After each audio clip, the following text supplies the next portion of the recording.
Chairman की जो है मुकर्ररी थी, रफ़ीक अहमद शेख साहब को उसका चेयरमैन बना दिया गया।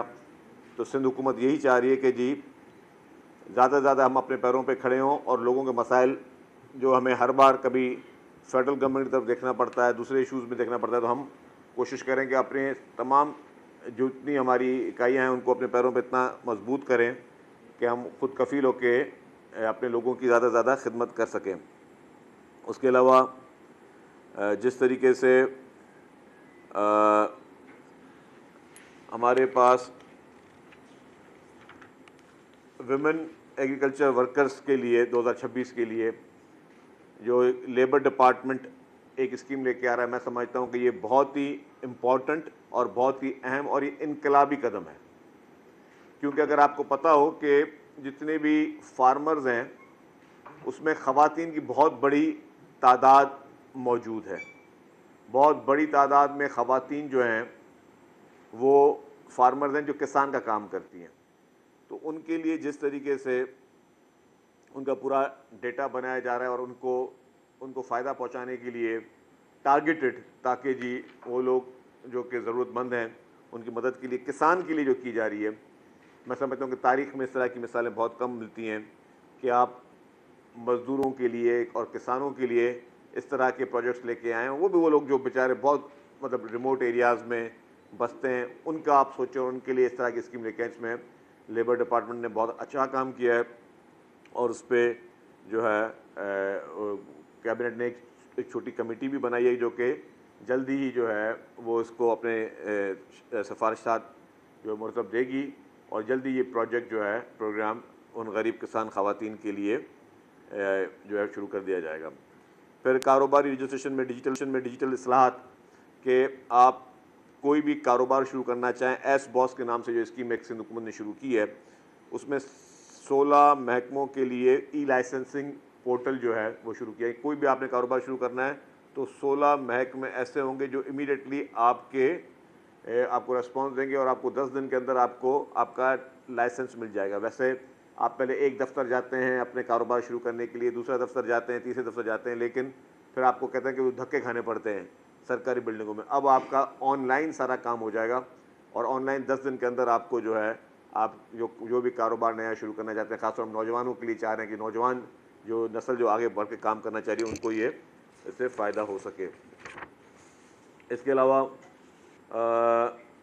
जो हमारे इस वक्त हेल्थ सेक्टर में और रेलवे सेक्शन में ख़ास तौर पे जो थर पार्कर के रेलवे के लिए जिस तरीके से वहाँ पे लाइनें बिछाई जा रही हैं, मैं समझता हूँ कि हमारे पाकिस्तान का सबसे बड़ा चैलेंज इस वक्त जो है वो बिजली है और उस एनर्जी सेक्टर में जो सबसे ज़्यादा सस्ती बिजली है कोयले से, और कोयले के ज़रिए बिजली पैदा करना जो है उस पर वो सस्ते में सस्ती पड़ती है। उसके लिए पूरा इंफ्रास्ट्रक्चर जिस तरह हुकूमत सिंध ने $1 बिलियन से ऊपर ख़र्चा किया है, मोर देन $1 बिलियन हुकूमत सिंध ने खर्चा किया सिर्फ थर पार्कर के कोयले से। और वो कोयला सिर्फ सिंध सूबे के लिए नहीं निकलना है, वो कोयला से जो बिजली निकलनी है वो पूरे पाकिस्तान को जानी है, नेशनल ग्रिड में जानी है।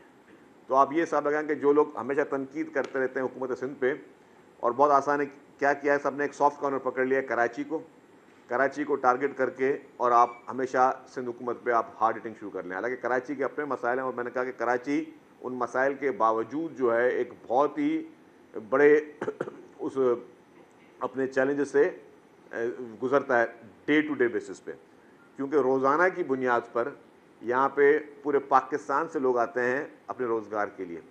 वो पाकिस्तान के किसी और बड़े शहर में नहीं जाते, हालांकि बड़े बड़े तरक्याती लोग मिसाल देते हैं बाकी शहरों की, वहाँ ये इन्फ्लक्स क्यों नहीं जाता? ये सारे लोगों का इतना बड़ा जम्मे गफ़ीर रोज़ाना की तादाद में, हज़ारों की तादाद में आप जाके देखें सोहराब रोड पे तो कितनी बसें आपकी उतरती हैं और कितने लोग नए आ रहे होते हैं और वो यहाँ पे कारोबार के लिए आ रहे होते हैं। फिर आप देखें कि सेहत की सहूलियत के लिए भी पूरे पाकिस्तान से लोग अपने इलाज कराने के लिए, क्योंकि मुफ्त इलाज और कहीं पे है नहीं इस तरह का, इतना हाई स्टैंडर्ड मुफ्त इलाज कहीं और नहीं, तो सारे लोग जो है वो कराची में आ रहे होते हैं। तो क्या होता है कि और हमारे माशाल्लाह चंद मीडिया हाउसेस का हेड ऑफिस भी कराची में है, तो फिर वो कराची ज़्यादा टारगेट होता है, और फिर मैं इसके ज़्यादा मोहर का तो मैं जिक्र नहीं करूँगा। तो उसके बावजूद चैलेंजेस हैं, हम मानते हैं कि कराची में चैलेंजेस हैं, और दिन रात वज़ीर आला सिंध, उनकी team mayor Karachi, local government minister, सब कराची के लिए दिनों रात कोशिश कर रहे हैं कि कराची का काम बेहतर से बेहतर तरीके से हो और जो चैलेंजेस हैं उनको हम लोग फेस भी कर रहे हैं। इस वक्त भी मेगा प्रोजेक्ट्स अगर कहीं बन रहे हैं तो वो कराची शहर में बन रहे हैं। आप देखेंगे इस वक्त भी आपका जिस तरीके से शाहराह भुट्टो, जो कि इंशाल्लाह फर्स्ट वीक और सेकंड वीक ऑफ अप्रैल में इंशाल्लाह हमारी उम्मीद है कि वो कंप्लीट हो जाए, तो वो कोई छोटा प्रोजेक्ट नहीं है। इस तरीके से बेशतर अंडर पासिस बन रहे हैं, बेशतर सड़कें बन रही हैं, जो शहर का इंफ्रास्ट्रक्चर जो ख़राब होता रहा है। और उसमें मैं ये कहूँगा कि कराची के इंफ्रास्ट्रक्चर के लिए एक इंफ्रास्ट्रक्चर सेस टैक्स भी है, जो कि कराची को नहीं मिल रहा, हुकूमत सिंध को नहीं मिल रहा, जो कि पूरे पाकिस्तान, क्योंकि कराची में वाहिद पाकिस्तान की जगह है जहाँ पे पोर्ट है। उस पोर्ट में आप देखें कि पूरे पाकिस्तान की इंपोर्ट और एक्सपोर्ट वो यहाँ से होती है। तो पूरे पाकिस्तान का बॉटल नेक, अगर पाकिस्तान ने अपनी इंपोर्ट करनी है या अपनी एक्सपोर्ट करनी है तो उसको कराची से ही उसकी सारी हैवी ट्रैफिक ने आके वहाँ से सामान को लोड करना है और ऑफ लोड करना है। तो उस हिसाब में पूरा इंफ्रास्ट्रक्चर ख़राब कहाँ का हो रहा है? कराची का हो रहा है। जो उसका जो इंफ्रास्ट्रक्चर का जो सेस टैक्स एक कानून में लगाया गया, वो कहाँ जमा हो रहा है? वो सुप्रीम कोर्ट में जमा हो रहा है। उसके ऊपर अभी चीफ मिनिस्टर साहब ने कमेटी बनाई एक्साइज मिनिस्टर मुकेश चावला साहब की सरबराही में, और वो सारा उस पर कर रहे हैं काम। अभी वो कारोबारी अफराद से, हमारे भाइयों से, उनसे जो है वो टॉक्स ऑलमोस्ट कामयाब हो गई हैं कि हम चाह रहे हैं कि चलो कुछ हिस्सा आउट ऑफ कोर्ट सेटलमेंट कर लें, क्योंकि कोर्ट सेटलमेंट करने के इरादे में नहीं है। तो यह आप हिसाब लगाएं कि जो आप मतलब इससे बड़ी क्या ज़्यादती होगी कि आप एक जगह का इंफ्रास्ट्रक्चर ख़राब भी करें और फिर उसका जो सेस टैक्स मिलना है उसको इंफ्रास्ट्रक्चर सेस टैक्स है, उसको ठीक करने के लिए वो पैसे भी हुकूमत को ना मिले, वो भी कोर्टों में जमा हो और वहाँ पे सालों साल केसेस लगते हैं, वहाँ पे नहीं मिले। तो आप कैसे चीज़ें कर सकते हो? ये तो किसी को हाथ पाँव बांध कर फिर उससे हम नताइज वाली बात होती है ना। तो चलें, ये सारी चीज़ें कराची के लिए हो रही है। तो मैंने कहा कि जिस तरह, और सिंध वाहिद सूबा है जो स्कीम लेके आ रहा है वो जो है सिर्फ सूबे के लोगों के लिए या किसी शहर के लिए नहीं है। सिंध जो स्कीमें लेके आ रहा है जिसमें सबसे ज़्यादा फोकस है वो पूरे पाकिस्तान की हम सोच रख रहे हैं। अगर हम आज विंड से एनर्जी बना रहे हैं या थर पार्कर से कोयले से एनर्जी बना रहे हैं, तो वो कोयला वो विंड जो है वो सिर्फ कराची या हैदराबाद या शिकारपुर या नवाबशाह इन शहरों के लिए नहीं जा रही, वो जा रही नेशनल ग्रिड में। तो हम वो इन्वेस्टमेंट कर रहे हैं, सिंध हुकूमत इन्वेस्टमेंट कर रही है। सिंध हुकूमत टैक्स पेयर की वो बिलियंस ऑफ रुपीज़, मैंने कहा कि $1 बिलियन ऊपर तो थर पार्कर के कोयले के लिए इन्वेस्टमेंट हो चुकी है, वो पूरे पाकिस्तान के लिए कर रही है, पाकिस्तान का सोल्यूशन ढूंढ रही है। आज अगर हम state of the art hospitals बना रहे हैं तो आप आज मैं आपको ओपन में तमाम भाई जितने बैठे हैं साफ़ी, मैं कहता हूँ, मैं भी आपके साथ चलता हूँ, आप अपनी मर्जी से मुझे किसी भी हॉस्पिटल ले जाएं, जो state of the art hospital मैंने बताया, NICVT ले जाएं, SIUT ले जाएं, मुझे आप किसी चिल्ड्रन हॉस्पिटल ले जाएं, मुझे किसी आप और हॉस्पिटल लेके जाएं, और वहाँ पे चलते हैं और OPD में जाते हैं। आप साइबर नाइफ ले जाएं, OPD में जाते हैं और वहाँ पे माइक लेकर चलते हैं, आप लोग माइक लेकर जाएं और उन पेशेंट्स जो भी आ रहे उनका इंटरव्यू करें कहाँ से आए हैं। 50% ज़्यादा आपको पेशेंट्स से मिलेंगे जो कि मुल्क के बाकी हिस्सों से आते हैं इलाज कराने के लिए, मुफ्त में इलाज कराने के लिए। एक एक पेशेंट पे खर्चा होता है, ज़ाहिर है लाखों रुपए में खर्चा होता है। जब सिर्फ NICVT में जब स्टंट्स डलते हैं तो लाखों रुपए का खर्चा होता है। वो जो अखराजात होते हैं वो हुकूमत सिंध पे कर रही है, वो किसी सूबे को बिल नहीं देती, उस शख्स को बिल नहीं देती। तो पीपल्स पार्टी की हुकूमत सिंध जो प्रोजेक्ट्स कर रही है वो पूरे पाकिस्तान के लोगों के लिए कर रही है, वो इंडिविजुअल्स के लिए नहीं कर रही है। उसका हमारा टारगेट है कि हम पाकिस्तान का हर शख्स को मुल्क से बाहर नहीं जाना पड़े। अब अगर गंबट में जो है वो लिवर का और लंग्स का ट्रांसप्लांट हो रहा है, तो इससे पहले लंग्स और लिवर ट्रांसप्लांट के लिए हमारे लोग भारत जाते थे इलाज कराने के लिए, मुल्क से बाहर जाते थे, जो ज़्यादा अफोर्ड कर सकते थे वो और किसी बड़े मुल्क में जाते थे। अब पूरे पाकिस्तान में फ्री ऑफ कॉस्ट लंग्स का और लिवर का इलाज हो रहा है और उसमें हर शख्स करवा रहा है वो इलाज। तो आप ये देखें कि हेल्थ जहाँ पे हम आप क्रिटिसाइज करते तो बहुत आसान है कि हम बाकी सारी एनर्जी पे भी हम खर्चा नहीं करते, कोई अखराजात नहीं करते, हम हेल्थ सेक्टर को भी छोड़ देते हैं, जिस तरह बाकी सारे सूबे छोड़ के बैठे हैं। ना वहाँ से कोई एनर्जी प्रोड्यूस हो रही है मुल्क के लिए, ना वहाँ पे जो है इस तरह की state of the art hospitals बन रही हैं। अगर हम सिर्फ कहते हैं कि भाई सिर्फ सड़क ही पूरा मुल्क है, तो नहीं है। हर इंसान को जब तकलीफ होती है तो सबसे पहले उसको ज़रूरत जो हॉस्पिटल की पड़ती है। जब इंसान की कोई खुदा न खास्ता कोई सीवियर बीमारी होती है तो सबसे पहले उसको जो तकलीफ होती है वो हॉस्पिटल के लिए पड़ती है। तो ये चीज़ें हैं जिस पर हुकूमत सिंध ने फोकस किया हुआ है। इसलिए मैंने कहा कि कल कैबिनेट ने भी जो बड़े बड़े फैसले हुए वो हेल्थ सेक्टर या रेलवे का वो किया, उसका मकसद क्या था कि हम उसको ज़्यादा से ज़्यादा जो है अपने पाकिस्तान के तमाम पाकिस्तानियों के लिए वो सहूलियत दे सकें। बाकी एक और आइटम मैं आपको बता दूँ, सिंध पुलिस ने बहुत ही अच्छा और उम्दा काम कर रही है। ख़ास तौर पे जो है वो सिर्फ मैं अगर इस साल की आपको फिगर्स दूं, 1 जनवरी से लेके आज 25 है मेरे ख्याल, आज 25 फरवरी है, ऑलमोस्ट इन 2 महीनों में बहुत बड़े पैमाने पे पुलिस ने एक्शंस किए हैं और उन एक्शन के बहुत अच्छे नतीजे निकले। इस वक्त टोटल जो इनकाउंटर्स पुलिस ने सिर्फ 2 महीने में किए हैं वो 120 इनकाउंटर किए हैं। उसमें से कोई 28 डाकू मारे गए हैं जो इनकाउंटर्स में। उसमें जो ज़ख्मी हालत में डाकुओं को गिरफ्तार किया गया है वो 86 हैं, जो अरेस्ट डाकू हैं वो 96 हैं, और टोटल जो है जिन डाकुओं ने सरेंडर किया है, क्योंकि जो जिस तरह कच्चे में पुलिस का इस वक्त बहुत सख्त ऑपरेशन चल रहा है, तो जो और सबको शिकायत थी कि जी कच्चे में जो है वो लॉ एंड ऑर्डर का इशू है, तो 187 जो है डेकॉइट्स उन्होंने सरेंडर किया है सिंध पुलिस के सामने। और उसमें जो मगवी थे वो 18 जो है वो रिकवर हुए हैं और बेशतर सैकड़ों की तादाद में वेपन्स जो है वो रिकवर हुए हैं। तो जो एक लॉ एंड ऑर्डर के मद में चीज़ें थी, पहले कराची का लॉ एंड ऑर्डर हमने बेहतर किया, फिर जो कच्चे का इलाका जो कि बहुत ही नोटोरियस था, क्योंकि उसमें एक पंजाब का बॉर्डर होता था, जब यहाँ पे एक्शन होता था तो लोग पंजाब के बॉर्डर चले जाते थे। अब पंजाब अपने इलाके में एक्शन कर रहा है, सिंध पुलिस अपने इलाके में एक्शन कर रही है, तो ये बहुत बड़ी तादाद में बहुत बड़ी कामयाबी मिली है। और इस वक्त मैं आपको बिल्कुल वसूख के साथ कह सकता हूँ कि हमारे तमाम हाईवेज़ सिक्योर हैं, सिंध के तमाम डिस्ट्रिक्ट सिक्योर हैं, आवाम अपनी मर्ज़ी से उन तमाम डिस्ट्रिक्ट्स में सफ़र कर सकते हैं, कहीं पे कोई प्रॉब्लम नहीं है। जितने भी जो कच्चे के इलाके की वजह से या जो अगवा बराए तावान की जो वाक़यात थे वो ऑलमोस्ट इस वक्त हम लोग ज़ीरो पर लेके आए हैं। तो इसमें सिंध पुलिस, इसमें ख़ास तौर पे चीफ मिनिस्टर साहब की क़यादत में जिस तरीके से होम मिनिस्टर ज़िया हुसैन लज्जार साहब ने और नए IG साहब भी आ गए, जावेद ओडो साहब, ये सब मुश्तरका इनकी काविशों से ये अमन अमान की सूरत हाल बेहतर हुई। तो मैं सिंध के तमाम लोगों को मुबारकबाद पेश करता हूँ और ये यकीन दिलाता हूँ कि जी मैं बड़े बावसूख तरीके से बोल रहा हूँ कि आपके जो कच्चे के इलाके के डिस्ट्रिक्ट्स हैं और जहाँ पे अपर एरिया ऑफ सिंध में जहाँ पे प्रॉब्लम थे, अब वहाँ पे प्रॉब्लम रिजॉल्व हो चुके हैं। जैसे मैंने पहले कहा कि 187 लोगों ने, वो उसमें काफ़ी लोग ऐसे थे जिनके ऊपर हेड मनी थी, उन लोगों ने आके सरेंडर किया है। जब उनको पुलिस के एक्शन का खौफ हुआ तो उन्होंने सरेंडर किया है। और फिर मैंने जिस तरह कहा कि 120 जो है इनकाउंटर्स हुए हैं, मैं रिपीट कर रहा हूँ, 28 लोग इनकाउंटर्स में मारे गए, 86 डेकॉइट जो है ज़ख्मी हालात में गिरफ्तार किए गए और डेकॉइट्स अरेस्ट किए गए जो इनकाउंटर के बाद वो 96 हुए हैं। तो ये इस वक्त बेहतरी की सूरत हाल है और हुकूमत सिंध दिन रात फोकस्ड है, काम भी कर रही है और इंशाअल्लाह ताला अवाम के वोटों से जो चुन के लोग आते हैं वो अवाम पर यकीन रखते हैं और हमें ही डिलीवर करना है, क्यों हमारे पास और कोई रास्ता नहीं है। हम और किसी फार्मों के ज़रिए नहीं आते, हमारे पास और कोई रास्ता नहीं है। तो हमें वापस जब भी इलेक्शन होने हैं तो अवाम के पास ही जाना है और अवाम के पास जाके हमने अवाम से ही वोट लेना है। इसीलिए हमारा फोकस जो है वो मुसलसल तौर पर यही है कि हम हर सेक्टर में पब्लिक की खिदमत कर सकें। ये लाशा साहब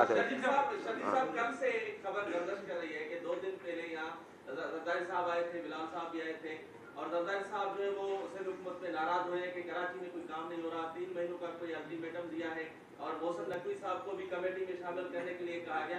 ये खबर दुरुस्त है या गलत है? देखिए जी, मैं समझता हूँ कि ये रमज़ान का महीना है।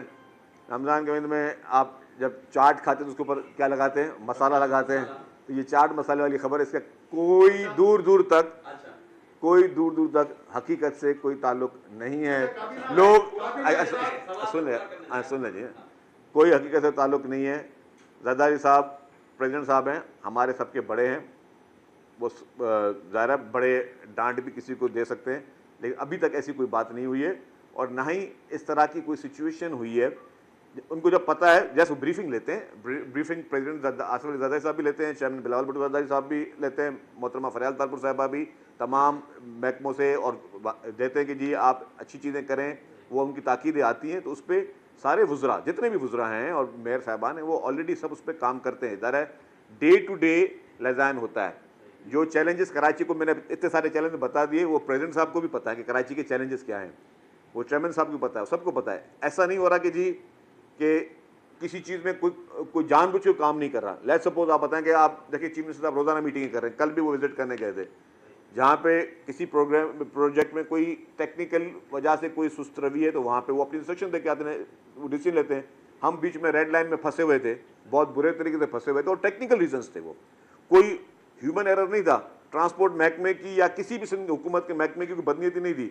हम टेक्निकली एक अगर अब फेडरल गवर्नमेंट की किसी पॉलिसी की वजह से अगर रेट डबल हो गए और जो है आप देखें कि एक चैलेंजेस बढ़ गए, प्रोजेक्ट की कॉस्ट डबल से भी ऊपर चली जाएगी, तो ज़ाहिर है वो टेक्निकल रीज़न है, उसको सुलझाने में गुत्थियों को टाइम लगता है। तो जहाँ पे ये चीज़ें प्रेसिडेंट साहब को, चेयरमैन साहब को, पार्टी की लीडरशिप को सबको पता है कि उनकी जितनी टीम है, चाहे उनके मेयर हों या उनके चीफ मिनिस्टर या लोकल गवर्नमेंट मिनिस्टर हों, जितने भी मिनिस्टर हैं वो फील्ड में काम कर रहे हैं और उनकी नीयत काम करने की है। अगर कोई काम जो है तो सुसरवी होगी तो लीडरशिप उसको बोलेगी, लेकिन अभी तक इस तरह की कोई चीज़ नजर नहीं आई।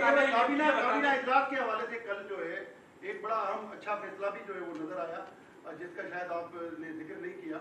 33 अरब रुपए का कोई आप जदीद फायर सिस्टम जो है चाइना से खरीदने जा रहे हैं, तो उसकी क्या तफसीलात है, थोड़ा उस बारे में भी बताइए। देखिए जी, वो G2G गवर्नमेंट टू गवर्नमेंट जो है उसमें एग्रीमेंट कर रहे हैं, वो तो कल सारी चीज़ें आ चुकी हैं कि उसमें स्नॉर्कल्स लिए जा रहे हैं, फायर के आलात, ड्रोन्स भी लिए जा रहे हैं, जिसकी वजह से कभी इस तरह की सूरत हाल हो तो वो उसको जितना हमारा रेस्क्यू का सिस्टम है उसको एक तो यूनाइट भी कर रहे हैं हम, मतलब कि उसको अंडर वन अम्ब्रेला लेके आ रहे हैं कि कभी 1112 कर रहा है, KMC कर रहा है, बाकी कर हम चाह रहे हैं कि अंडर वन अम्ब्रेला सारे जितने भी हमारे रेस्क्यू के इदारे हैं वो उसको आ जाएँ, ज़्यादा ऑर्गेनाइज तरीके से आ जाएँ। आफ्टर गुल प्लाजा वाला जो वाक़या था उसके बाद ज़ाहिर है it was eye opener for everyone, और बहुत अफसोसनाक वाक़या था गुल प्लाजा का, सबके लिए वो अफसोसनाक वाक़या था। उसके बाद और ज़्यादा सख्त मेजर लिए। और मैं आपको ये भी बता दूं, मैंने पहले भी कही, सिर्फ 2025 में कोई 1050 आग के वाक़या लगे थे कराची में, 1050 आग के वाक़यात हुए थे कराची में।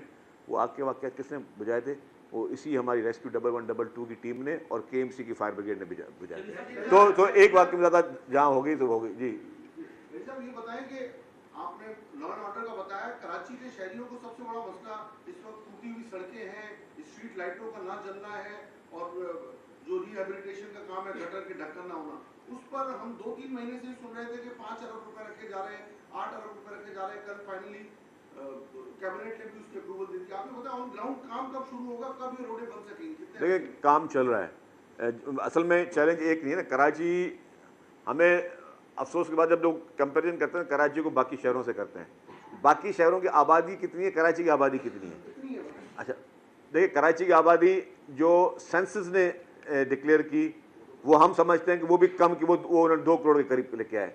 एक्चुअल जो है जो डेटा और जो कंपैरिजन लोग करते हैं कंपैरिजन, वो 3 करोड़ तक से ज़्यादा की कंपैरिजन कराची के लिए होता है। मैं एक और चीज़ बता दूँ, लोग कंपैरिजन करते हैं, चले लाहौर से भी अच्छी बात है, लाहौर के लोगों को जितना पीने का पानी है या पूरे पंजाब में पीने का पानी वो सब सॉइल वाटर यूज़ होता है। कराची कोई वो सहूलत नहीं है सब सॉइल वाटर की। हमें पानी जो पूरे पाकिस्तान का से पानी हमें रिलीज़ हो रहा होता है, हमें उससे कराची के लोगों को पीने का पानी अरेंज करना है। ये आप कंपेरिजन करें तो पंजाब में बहुत आसान बात है ना कि पीने का पानी, हमारे पास सबसे बड़ा कराची में चैलेंज क्या है? पीने का पानी। आपका जो इंफ्रास्ट्रक्चर खराब क्यों ज़्यादातर हो रहा है? वो पीने के पानी की वजह से हो रहा है। आपके वाटर टैंकर्स की वजह से आपके ट्रैफिक के मामला ख़राब होते हैं, आपका वाटर टैंकर की वजह से आपके ट्रैफिक के मामला ख़राब हो रहे हैं, आपके वाटर टैंकर की वजह से आपका इंफ्रास्ट्रक्चर ख़राब होता है। तो ये चैलेंजेस बाकी सूबों को नहीं है, वहाँ सब सॉइल वाटर पे सारा गुजारा होता है। आपके पास सब सॉइल वाटर तो है ही नहीं, इस काबिल नहीं है कि आप सब सॉइल वाटर को आप पी सको। तो वहाँ पे कुदरती, वो सारी चीज़ें कुदरती अल्लाह ताला की तरफ से दी हुई हैं कि उनको एक एज वहाँ पे है, हमारे पास वो एज नहीं है। हमें वही पानी पूरा खींच के जो है वहाँ लेके फिर दाबिश लेके पानी को हमें पूरे कराची पर और करना है। और दूसरा, कराची की जो रोज़ाना की जो ट्रैफिक और रोज़ाना की आबादी है ना, ये आपका इसका कंपैरिजन किसी शहर से नहीं कर सकते, आप मुल्कों से कर सकते हैं। दुनिया में आप देखें कितने ममालिक हैं जिनकी पॉपुलेशन सिर्फ कराची जितनी है। अगर आप उसको करके आए फिर आपको उसको ट्रीट करना है एज ए मुल्क, और हम समझते हैं कि ठीक है कोई एक मेयर और मतलब एक चीफ मिनिस्टर जगदम अचानक आके इसको कर सकते हैं। इसके लिए प्रॉपर उनकी पूरी टीम काम कर रही है और एक उस एरिया नहीं है। कराची में बहुत जगहों पर ट्रैफिक के जिसके सड़कों के इशूज़ हैं, बाकी इशूज़ हैं। चीफ मिनिस्टर साहब खुद भी उन्होंने विज़िट किए हैं। इस संडे को भी चीफ मिनिस्टर साहब बगैर किसी प्रोटोकॉल के इन सारे बल्दिया का पूरा एरिया उन्होंने विजिट किया, एक जगह जाके वहाँ सड़कें देखी, सारी चीज़ें। वो चैलेंजेस को समझ रहे हैं। और चैलेंजेस क्या हैं? मैंने कहा कि हम लोगों को सिर्फ पोर्ट के जहाँ पे बेनिफिट हैं, वहाँ पोर्ट्स के जो डीमेरिट्स हैं सबसे ज़्यादा कराची को फेस करने पड़ते हैं। वो डीमेरिट्स क्या हैं कि आप वेस्ट साइड चले जाएं, आपको सड़कों रोडों में दोनों तरफ आपको बड़े बड़े ट्रक्स नजर आएंगे, पार्क खड़े हैं, उनकी मशीनरी पार्क सड़कों पे खड़ी हुई है। वो तो जो सड़क लोगों के चलने के लिए वो उन्होंने मैकेनिक शॉप्स बन गए सारे। उसके लिए क्या करना है? आपको पूरा यहाँ का ट्रैफिक यहाँ से शिफ्ट करना है आपको बड़े टैंकर्स, आपके जितने भी कंटेनर यहाँ शिफ्ट करने हैं, अब वो शिफ्ट करने के लिए वो एक अलग चैलेंजेस हैं। तो कराची को चैलेंजेस जितने बड़े हैं उस हिसाब से हुकूमत सिंध दिन रात मेहनत कर रही है, और ये मैं इसमें कोई मायूसी नहीं कर रहा। इंशाअल्लाह ताला जिस तरीके से इस वक्त हुकूमत सिंध फोकस्ड है, ये जल्द अज जल्द हल हो जाएंगे। इसमें लोग मायूस ना हो, ट्रस्ट करें, गवर्नमेंट उनका हर हाल में एक एक चीज़ को गवर्नमेंट टेक करके वो जनरल सेक्रेटरी साहब इतलात ये है कि पाकिस्तान पीपल्स पार्टी की आला क़यादत गवर्नर सिंध से सख्त नाराज है और गवर्नर सिंध के इस्तीफा का भी मुतालबा कर रहा है, उसकी हटाने की भी कोशिशें हो रही। कहाँ तक सदाकत है, किस हद तक आप गवर्नर को हटाने के हवाले से पाकिस्तान पीपल्स पार्टी बता रही है? यार इत्तलात आपके पास है, पूछ मुझसे रहे आप। आपने बोला इत्तलात, आप मुझे, मैं आप सवाल भाई मेरे पास इत्तलात नहीं है। आप मतलब कोई मैं आप सुन, जवाब मैंने दे सुन लें। मैंने कहा मेरे पास इत्तलात नहीं है। यस, मैंने ये बात ज़रूर कही, मैंने अपने सोशल मीडिया के पैगाम में भी कही कि जी वफाकी हुकूमत जो कि हर वक्त पीपल्स पार्टी से ताउन मांगती है, वफाकी हुकूमत के वज़रा और वफाकी हुकूमत के नॉमिनेटेड गवर्नर हाउस जो है उससे मुसलसल सिंध हुकूमत के ख़िलाफ़ साजिशें हो रही हैं, सिंध हुकूमत के ख़िलाफ़ कॉन्स्पिरेसीज़ हो रही हैं। तो मैंने कहा कि मैं अपनी पीपल्स पार्टी की क़यादत को कहता हूँ कि जी आप वफाकी हुकूमत से जवाब तलबी करें। इत्तेहादी आपके वफाकी वज़रा जो हैं वो अगर सिंध हुकूमत के ख़िलाफ़ मुसलसल जो है वो हज़ारा साई करें, वो जो है उनको रिडिक्यूल करने की कोशिश करें, साजिशों में मसरूफ़ हों और झूठ पे मुबनी प्रोपेगेंडा में मसरूफ़ हों, तो मैं समझता हूँ तो ये बायस तशवीश है। कल भी परसों में देख रहा था इनके फ़ारूक सत्तार साहब गुल प्लाजा के जो कमीशन के बाहर आके जज साहब के ख़िलाफ़ झूठ बोलना शुरू कर दिया उन्होंने। आपने देखा, किसी ने नोट किया? झूठ बोल रहे थे कि जी वो मैंने जज साहब को बोला कि जी ये फाइलें मेरी लें, और जो उन्होंने लेने से इनकार कर दिया। और जब कोई सोशल मीडिया में मैंने वीडियो देखी तो जज साहब से जब उन्होंने कहा कि ये फाइल ये मैं कुछ देना चाहता हूँ क्योंकि आपके TOR में लिखा हुआ है, तो मौजूद जज साहब ने उनको फरमाया कि अभी मेरी प्रोसीडिंग चले, प्रोसीडिंग ख़त्म हो जाएंगी जब, फिर मैं आप सब लोगों से जो दरखास्तें जो आपको मटीरियल है वो मैं लेने के लिए तैयार हूँ। हाँ, उन्होंने कहा मैं सुनूंगा, ये उससे पहले उनको कंट्रोवर्शियल करने के तैयार है। तो ये इनका वतीरा रहा है, ये फारूक सत्तार टाइप लोग हैं, जितने भी लोग हैं, इनका ये वतीरा रहा है कि जी आप इतना बड़ा झूठ, और वो कुदरती वो वीडियो आ गई सामने कि कोर्ट में जो है उनको जज साहब ने क्या फरमाया, तो इनका काम प्रोपेगेंडा करना, झूठ फैलाना। और ये जितने भी, अब मैं क्या बोलूँ, सियासी यतीम जितने भी अब जमा हो गए हैं ना, तो इनका काम ही ये रहा है। जी संजय साहब।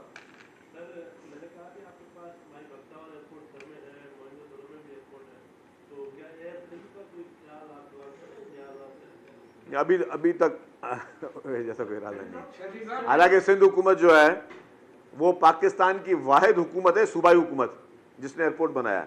आज तक वो भी किसके लिए? थर पार्कर के कोयले के लिए, थर पार्कर के बिजली के लिए। पाकिस्तान की वाहिद सूबाई हुकूमत है जिसने एयरपोर्ट बनाया। आज तक पाकिस्तान में किसी सूबाई हुकूमत ने एयरपोर्ट नहीं बनाया।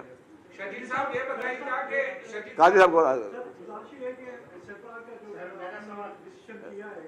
तो इसके बाद क्या सूबाई सिंध में जो भी बिजली की कीमतें हैं या जो कुछ चीजें हैं, तो दायरे अकॉर्डिंग टू दिस लॉ जो आप सिंध असेंबली ने पास किया है वो तो वही करेंगे। तो अब जो वफाक जो है वो अभी तक बिजली की कीमतें मुकर्रर करता रहा है या डिस्ट्रीब्यूशन के हवाले से भी फैसले हैं, अब आप यहाँ सूबे में होंगे या अभी इस तरह की तब्दीली नहीं है।